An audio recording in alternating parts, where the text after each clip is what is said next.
Turabashuje mu izina rya Yesu Kristo, amahoro y'Imana abe muri mwebwe mubana natwe ku ijuru ry'Abera TV. We wakoze subscribe, Imana iguhe umugisha, nawe utarayikora uyikore, Imana iguhe umugisha.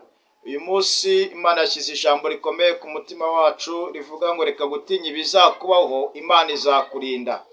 Riri muri Daniyeli igice cya 6 umurongo waho wa 14 kugeza ku murongo wa 17.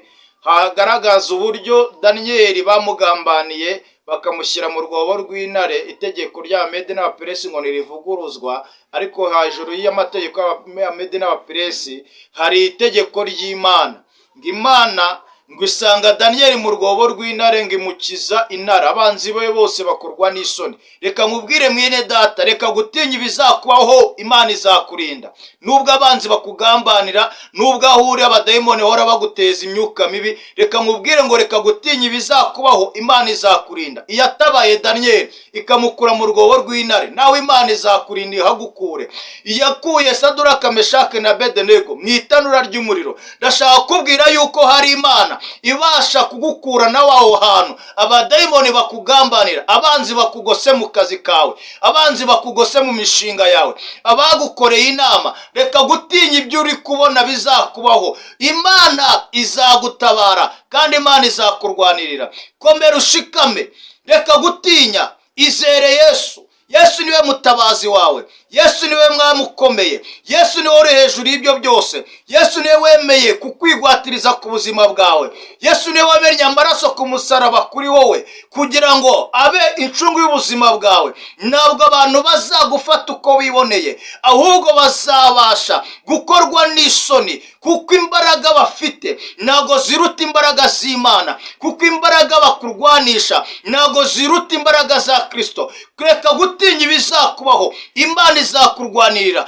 mu ntambara uri guhura nazo, mu bibazo uri guhura nazo, muri ubwo burwayi bwawe. Reka gutinya ubwo burwayi, Imana izagukiza. Reka gutinya abakugiriye ishyari, Imana izagukiza amenyo y'abasetsi. Mwene data, ndashaka kukubwira muri uyu mwanya, reka gutinya. Yatabaye Daniyeli, nawe izakugirira neza. Petero bamushyize muri gereza ngo abitore rushaho kumusengera. Marayika w'Umwami Imana aramanuka amusohora muri gereza ubwayo. Nta mwana w'umuntu uzabigira mu ruhare rwo kugira ngo agutabare no kugukiza amenyo y'abanzi bawe, ahubwo marayika w'Umwami Imana amanukiye ku buzima bwawe kugira ngo agukuraho Satani yagufungiranye. Reka gutinya ibizakubaho, Imana wizeye, Yesu wakuremye, yabanye nawe, kuba ugihumeka hari amahirwe y'ubuzima. Reka gutinya ibizakubaho, Yesu azakubembera amahema. Bibiliya iravuga ngo uko amaso y'Uwiteka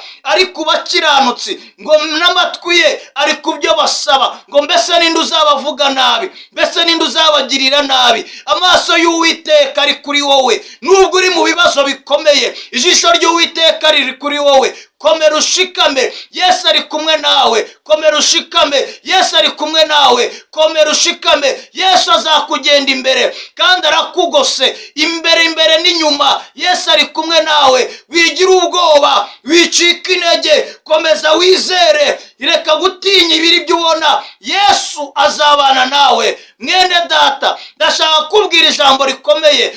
Komeza umutima wawe mu kwizera, kubera ko mu mbaraga zo kwizera harimo ubutabazi bukomeye, kandi Yesu azabana nawe ibihe bidashira. Reka nkubwire irindi jambo, komeza usenge Uwiteka. Uko Daniyeli atacitse intege mu gusenga, abanzi be bagahora bamugambanira. Uko bakora inama, injira mu masengesho. Uko bavuga, injira mu gusenga. Uko batekereza, injira mu gusenga. Ibyo byose Imana izabikurinda. Reka gutinya ibizakubaho, Imana izakurinda amenyo y'abasetsi n'abakugambanira n'abashaka kukwica n'abagutega imitego. Izo ntambara ubona, ndagutangariza yuko hari Imana ihagaze ku buzima bwawe. Imana iguha umugisha, Imana iguha umugisha. Turabakunda kandi Imana ikomeze kubaka mu izina rya Yesu Kristo. Shalom, shalom, shalom, shalom, shalom. Amen. Imana ibaha umugisha. Murakoze cyane. Imana ibaha umugisha mu izina rya Yesu Kristo. N'ijuru ry'Abera, Imana ibaha umugisha.